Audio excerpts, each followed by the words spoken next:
Good evening, welcome to మేమంతా సిద్ధం special live show. ఎన్నికల సమరానికి జగన్నాథ రథచక్రాలు కదిలాయి.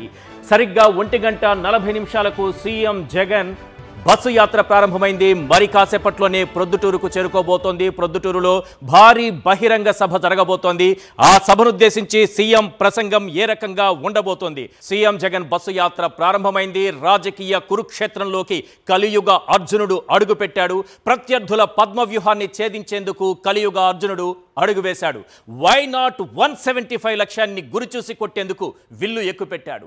శ్రీకృష్ణుడిలా ప్రజలే జగన్నాథ రథచక్రాలను ముందుకు నడిపిస్తుంటే పెత్తందారుల కుట్రలను పటాపంచలు చేసేందుకు కలియుగ అర్జునుడు తొలి అడుగు వేశాడు. కూటమి కుర్చీలు మడతపెట్టి పెత్తందారుల కంచుకోటలు బద్దలు కొట్టి వారి కూసాలు కదిలించేందుకు కలియుగ అర్జునుడు ముందడుగు వేశాడు.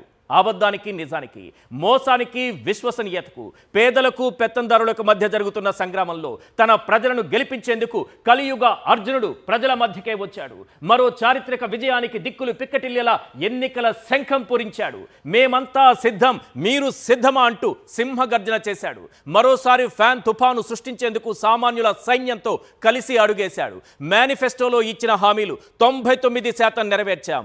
మాట తప్పకుండా మడమ తిప్పకుండా ఇచ్చిన ప్రతి హామీ నిలబెట్టుకుంటున్నాం. ఇడుపులపాయి నుంచి ఇచ్చాపురం దాకా ప్రతి గడప ముందుకు సంక్షేమాన్ని చేర్చాం. 4 పాదాలపై అభివృద్ధిని పరుగులు పెట్టిస్తున్నాం. అందుకే చెబుతున్నా, స్లీవ్స్ మడత పెట్టి కాలరెగరేసి చెబుతున్నాం, మేము ఎన్నికలకు సిద్ధమంటూ సమరభేరి మోగించాడు. అతడే ఒక సైన్యంలా, అతడే ఒక శిఖరంలా, అతడే ఒక సింహనాదంలా, అతడే ఒక యుద్ధంలా, అతడే ఒక సిద్ధంలా, అతడే ఒక వ్యూహంలా, అతడే ఒక సమూహంలా, అతడే ఒక ప్రవాహంలా, అతడే ఒక సారథిలా, అతడే ఒక ప్రజా వారధిలా ఎన్నికల సంగ్రామంలో అడిగేశాడు. ఇడుపులపాయలో సర్వమత ప్రార్థనల అనంతరం మహానేత దివంగత సీఎం వైఎస్ రాజశేఖర రెడ్డి సమాధికి నివాళులర్పించారు. సీఎం వైఎస్ జగన్మోహన్ రెడ్డి ఎన్నికల రణరంగంలోకి అడుగేశారు. బస్సు యాత్రలో దారి పొడవునా అశేష జనవాహిని జగన్కు ఘన స్వాగతం పలుకుతోంది.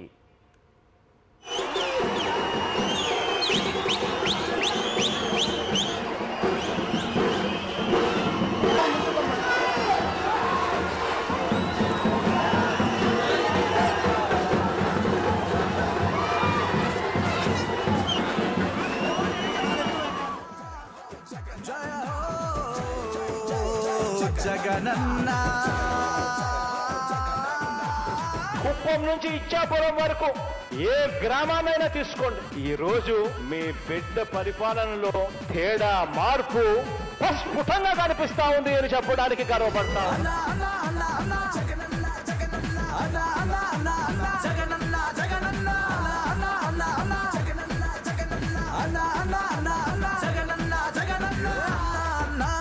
జగనన్నా మా గుండె ధైర్యము నీవన్నా, అన్నా జగనన్నా.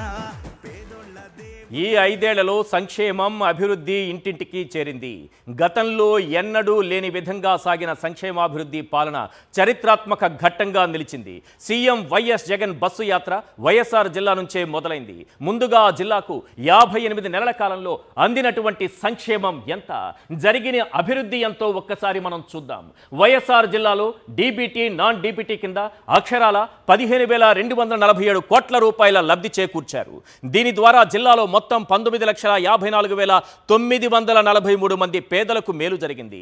జగన్ పాలన మొదలైన తరువాత జిల్లాలో 15,000 కోట్లతో 24 భారీ పరిశ్రమలు స్థాపించి 13,000 మందికి ఉపాధి కల్పించారు. జిల్లాలోని 7 నియోజకవర్గాల్లో ప్రగతి స్పష్టంగా కనిపిస్తోంది. సచివాలయ వ్యవస్థ నుంచి నవరత్నాల పథకాల వరకు అన్నింటిలోనూ తనదైన శైలిలో కొత్త ఒరబడి సృష్టించారు. రహదారుల విస్తరణతో పాటు పులివెందులలో 12 ఎకరాల్లో నూతన ఆర్టీసీ బస్టాండు, డిపోలను ఏర్పాటు చేశారు. అపాచీ లెదర్ పార్కుతో పాటు గండికోట, చిత్రావతి, పైడిపాలెం, ఎత్తిపోతల ద్వారా 1.38 లక్షల ఎకరాల్లో మైక్రో ఇరిగేషన్ అభివృద్ధికి చర్యలు చేపట్టారు. బీసీ వెల్ఫేర్ రెసిడెన్షియల్ స్కూల్ నిర్మాణంతో పాటు నియోజకవర్గ వ్యాప్తంగా పాఠశాలలకు నూతన భవనాల నిర్మాణం చేపట్టి వాటికి కొత్త హంగులు తీసుకొచ్చారు. గ్రామాలను అనుసంధానానికి పెద్ద ఎత్తున బీటీ రోడ్లు వేయించారు. చిత్రావతి, పైడిపాలెం జలాశయాల వద్ద పర్యాటక రంగాన్ని అభివృద్ధి చేశారు. పులివెందులకు నూతన మెడికల్ కాలేజీ, ఆసుపత్రి కూడా సీఎం జగన్ హయాంలోనే సాధ్యమైంది. సాధ్యమైంది. వీటితో పాటు సచివాలయ వ్యవస్థలో భాగంగా ప్రతి మండలంలోనూ సచివాలయాల సముదాయాల నిర్మాణంలో అన్ని రకాల సేవలను ప్రజలకు అందుబాటులోకి తీసుకొచ్చారు. జిల్లాకు చెందిన ఉద్యాన పంటల రైతులను గిట్టుబాటు ధర ఇబ్బందుల నుంచి గట్టెక్కించేందుకు భారీ మార్కెట్ యార్డును నిర్మించారు. ఫలితంగా చీని, అరటి రైతులు తమ పంటలను అమ్ముకునేందుకు సుదూర ప్రాంతాలకు, పక్క జిల్లాలకు వెళ్లాల్సినటువంటి అవస్థను సీఎం జగన్ తప్పించారు. ప్రతి ఊర్లోనూ కనిపిస్తాయి జరిగిన మార్పు, ప్రతి నియోజకవర్గంలోనూ కనిపిస్తాయి జరిగిన మార్పు. కలుపుతూ మా ఓట్లు నీ కన్నా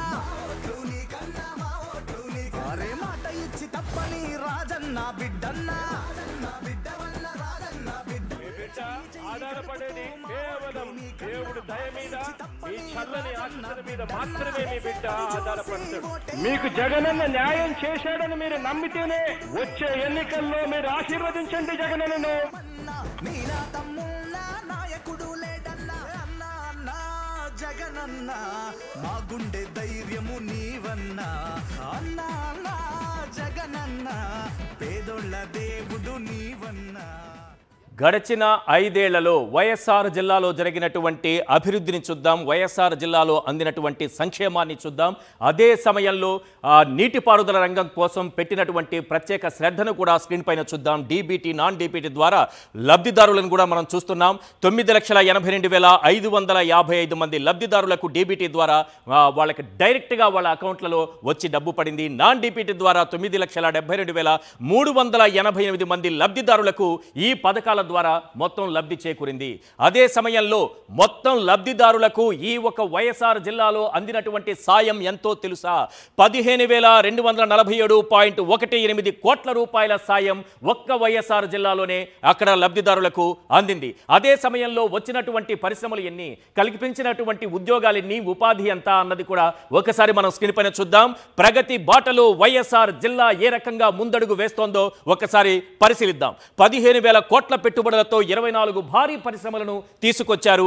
ఈ భారీ పరిశ్రమలతో వైఎస్ఆర్ జిల్లాలో 13,000 మందికి ఉపాధి లభించింది.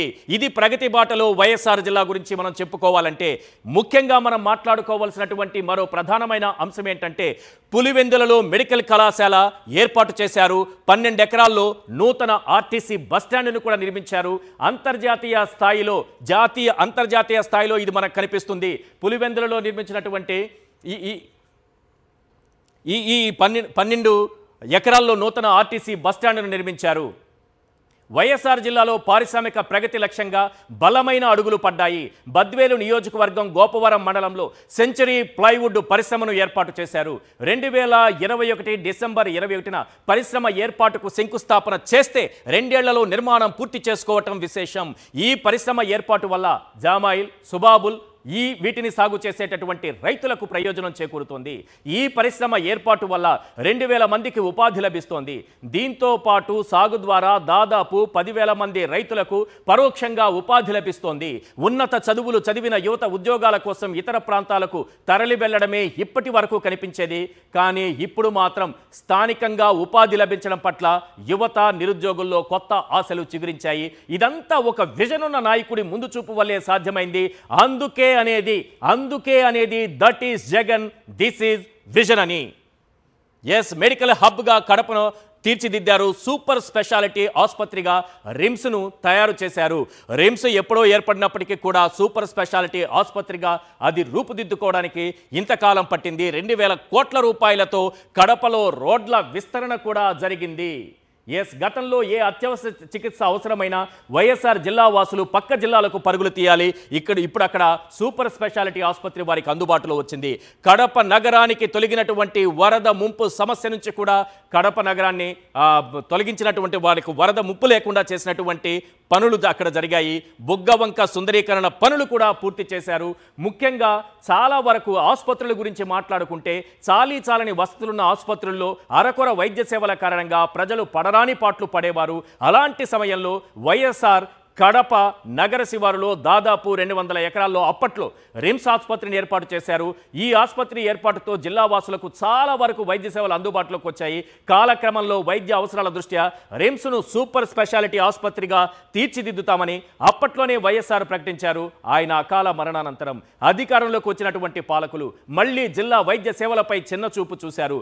ఫలితంగా రిమ్స్ సూపర్ స్పెషాలిటీ ఆసుపత్రి కలగానే మిగిలిపోయింది. కానీ ప్రస్తుత వైఎస్ఆర్ కాంగ్రెస్ పార్టీ, ఆ పార్టీ అధినేత వైఎస్ జగన్ అధికారంలోకి రాగానే మళ్లీ జిల్లా వైద్య సేవలపై ప్రత్యేక దృష్టి సారించారు. కడపను ఒక మెడికల్ హబ్గా ఆయన తయారు చేశారు.